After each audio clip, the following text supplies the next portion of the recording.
তাহলে SSC GD rejection letter, তাহলে এইটা সম্বন্ধে অনেকেই নতুন জানতে পারছে যে এই জিনিসটা কী। তাহলে এটা কিন্তু আগেই কী বলে যে এসএসসি জিডি যে অফিসিয়াল নোটিফিকেশানটা ছিল, সেই নোটিফিকেশানটা কিন্তু অনেক আগে এটা কি উল্লেখ করে দেওয়া ছিল যে তোমার ডকুমেন্ট যদি ঠিকঠাক না থাকে তাহলে তুমি রিজেক্ট যে কোনো পজিশনের মধ্যে হতে পারো, তুমি পিটিতেও হতে পারো, রিটার্নও হতে পারো, আর পরবর্তী ডিভিতেও হতে পারো। আর সবার লাস্টে এক ধারণা রয়েছে সবার যে যদি আমার ডিভি হয়ে গেছে, ডকুমেন্ট ভেরিফিকেশান যদি কমপ্লিট রয়েছে, তাহলে সবাই ভাবে যে আমার সব ভেরিফিকেশান কমপ্লিট, কিন্তু এটা নয়। ডকুমেন্ট ভেরিফিকেশানের পরেও কিন্তু একটা স্ক্রুটনি হয়, সেই স্ক্রুটনিতে বাকি যে জায়গাগুলো রয়েছে সেই জায়গাগুলোকে ভেরিফাই করা হয়। সেই জায়গা থেকে যদি কারো কিছু প্রবলেম থাকে তাহলে তাকে সেখান থেকেই বাদ দিয়ে দেওয়া হয়। তো রিজেকশন লেটার একমাত্র কাস্ট যাদের রয়েছে তাদেরই এটা দেখা গিয়েছে যে কাস্টে কোনো কিছু মানে যে কাস্ট সার্টিফিকেট দ্বারা সে যে রিল্যাক্সেশনটা নিয়েছে, সেই রিল্যাক্সেশনে যদি কোনো প্রবলেম ক্রিয়েট হয়েছে তবে তার রিজেকশন লেটার আসবে। যেমন ওবিসি, এসটি, এসসি আর ইডাব্লিউএস, বেশিরভাগ রিজেকশন লেটার ইডাব্লিউএসের আসবে, কারণ একটা ডেট উল্লেখ করে দিয়েছিল অফিসিয়াল নোটিশে যে ক্রুশিয়াল ডেট, তোমার ডেটটা বলা হয়েছিল 1/1/2024। তাহলে 1/1/2024 আগে পর্যন্ত তোমার যে কাস্ট সার্টিফিকেট রয়েছে সেটা যেমনি ক্লিয়ার থাকে, আর যদি ক্লিয়ার না থাকে তাহলে তুমি কিন্তু রিজেক্ট হয়ে যেতে পারো।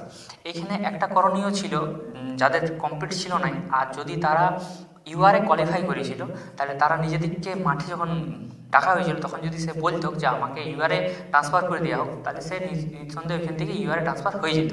কিন্তু যারা এটাও করেনি তারা মানে পোস্টের জন্য অনেকে এটা করতে চায়নি, কারণ কাট অফটা কম আসে, তাহলে যারা এটা করেনি তাদের ক্ষেত্রে রিজেকশনটা দেখা যাবে।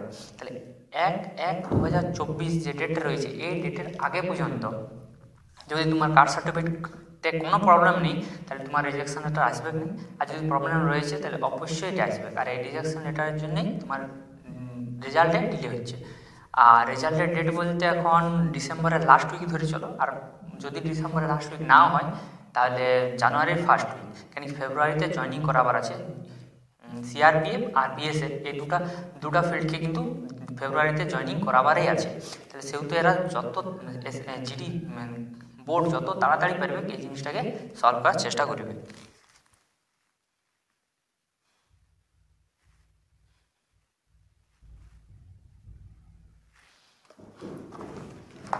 আর হ্যাঁ, যাদের এক নাম্বার কম আছে বা একদম মাইনরে মানে একদম নিচে 100-র আশাপাশি আছে, তাদের এখন বর্তমান অবস্থা একটু জটিল, কারণ তারা না ভালো করে পড়তে পারছে আর না পড়াটাকে ছাড়িতে পারছে, দুটার মধ্যে মাঝামাঝি আছে। তো আমি একটা জিনিস বলবো, রেজাল্ট এখনও টাইম আছে রেজাল্টের জন্য, তাহলে আমি বলবো পড়তে থাকো, পড়াটাই বেস্ট চয়েস হবে। যদি রেজাল্টে আসে যায় তাও ভালো, আর যদি রেজাল্টে না আসে অ্যাটলিস্ট তুমি সিলেবাসটা পড়ে থাকো, যাতে রেজাল্টের পরে তুমি যদি নাও হয় তো রেজাল্টের পর যাতে রিভিশন দিয়ে তুমি পরে পরীক্ষাটাতে একটু বেটার স্কোর করতে পারো।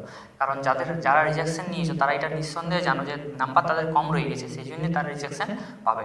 তাহলে সেই নাম্বারটাকেই প্রথমেই তুলে রাখবে এতটা, মানে মোটামুটি যদি 120 যদি তুমি করে রেখেছো মানে তোমার এইখানেই প্রিলিমসে, তাহলে তোমার মাঠে কোনো অসুবিধা হবে না, তুমি কোনো না কোনো একটা পোস্ট ক্লিয়ার মানে সিকিউর করে দিতে পারবে।